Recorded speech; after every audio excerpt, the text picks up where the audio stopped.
Last night I watched a documentary on Thich Nhat Hanh, if I'm pronouncing his name right, and it also included a presentation that he gave in Berkeley some years ago, and it was something that I'd seen previously, his presentation, but I was looking at it through different eyes. It was interesting because when I first saw it, I was still in my first year or so of getting interested in spirituality back in 97, 98 or whatever.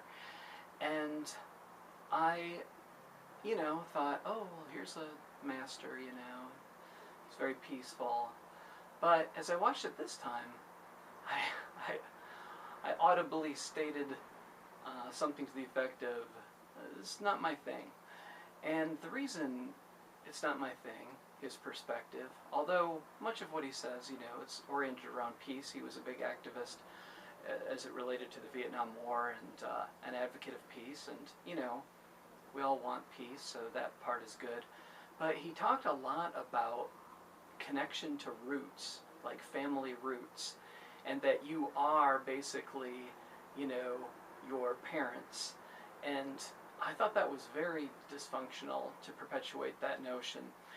And you can contrast that with a contemporary spiritual teacher like David Deida, who wrote The Way of the Superior Man, Finding God Through Sex, books like that. And The Way of the Superior Man, he states, live as if your father were dead, a suggestion for men. Now, that doesn't mean hate your father. It's about, he suggests loving your father, but breaking away from any kind of repression, expectations, shaming, or other kinds of inhibitions that get you away from your own path. And that is very different from what I was watching last night, in which this this Buddhist monk was talking about basically you will be lost without a positive connection to your parents. And when I worked as a counselor, I saw varying degrees of dysfunction, and there are times in which it's definitely best to break free and let go. There's extreme cases involving physical and sexual abuse, and there are also cases of more psychological warfare that is just dysfunctional. And in my own case, my father is dead.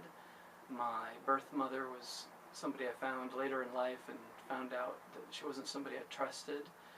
And my mother and stepfather are people not interested in working through unfinished business, which I think is necessary in healing a relationship. They don't want to talk about other emotional things and work through it. So I've let go, and I don't feel lost because of that. And I thought about, why is it that Thich Nhat Hanh is perpetuating this dogma? Because I feel that it is dogma.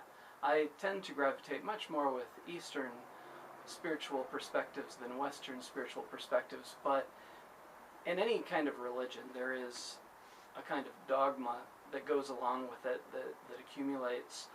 And that's why I'm interested in spirituality that transcends religion and doesn't adhere to ancient concepts, because I believe that our spiritual awareness is evolving.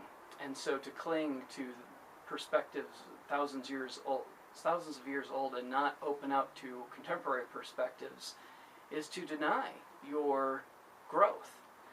And so people that cling to old ideas, they can perpetuate a notion, as he was doing, about nostalgia and roots and, connection with parents and family, or you will be lost.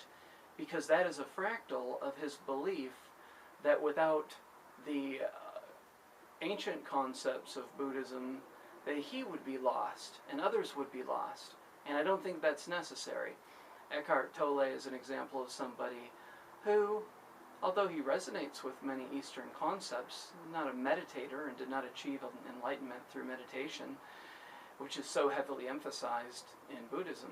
And what is really important, I feel, is your guiding values. What are your values? And if you feel that that the past and connection to family is part of what guides you and your purpose, then that's great if you have a functional family, if you have people that are open-hearted and loving and accepting of who you are. But regardless of your connection with your family, why be afraid of new concepts that were not around during the creation of Christianity, Judaism, Buddhism, Hinduism? Why not open up to what is unfolding right now? Why not open up to concepts related to synchronicity and other concepts in the Celestine prophecy that are very, envelope pushing concepts? Why not open up to ideas that are arising out of study of quantum physics and an understanding of the universe that's much deeper than we've ever had before? Why not question death? Look at ideas related to physical immortality and so forth.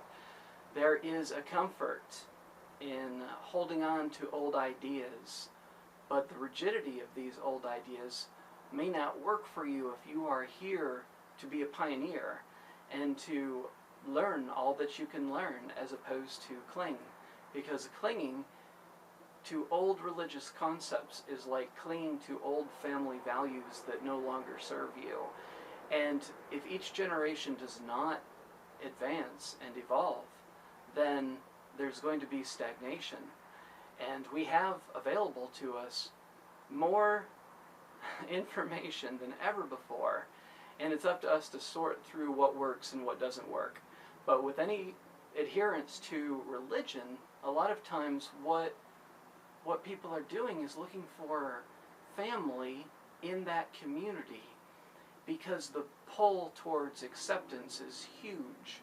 It's a very biological drive to move towards a sense of tribe. And so if you fit in with an organized religion's belief systems, then you feel that those who also identify with it are going to be accepting of you, and that feels good and that feels warm.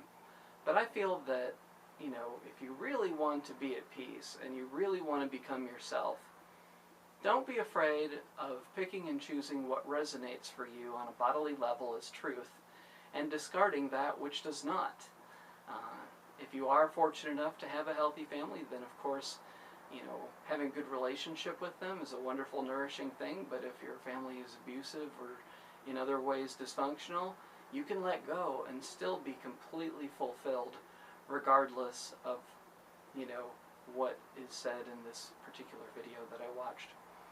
I think it's called Peace is Every Step. So those are my thoughts on that.